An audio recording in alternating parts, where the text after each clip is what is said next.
Hi hello welcome to my channel. ఈరోజు తెల్లవారుజామునే ఇలా పోలీ పాడ్యమి పూజ అనేది చేసుకున్నాను.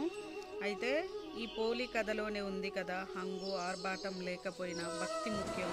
స్వామి పైన అచంచలమైన భక్తితో చేస్తే స్వామి ఎలాగైనా భక్తిని స్వీకరిస్తాడని ఈరోజు సేమ్ అలాగనే జరిగింది. ఎందుకంటే ఈరోజు తెల్లవారుజాము నుంచే మాకు లైట్గా వర్షం పడ్డది.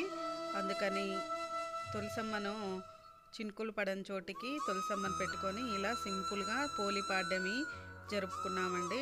పోలీ స్వర్గానికి ఎలా వెళ్ళింది, పోలీ ఉన్నంతలో భక్తిభావంతో నిర్మలమైన స్వచ్ఛమైన మనసుతో భక్తితో ఎలా అయితే పోలీ బొందితో ఆ కైలాసానికి చేరుకున్నదో అలా చేరుకోకపోయినా ఆ మహాదేవుడి ఆశీస్సులు అందరికీ అన్ని వేళలా ఉండాలని ఈరోజైతే నేను మనస్ఫూర్తిగా కోరుకున్నానండి. ఇది నా పోలీ పాడ్యమి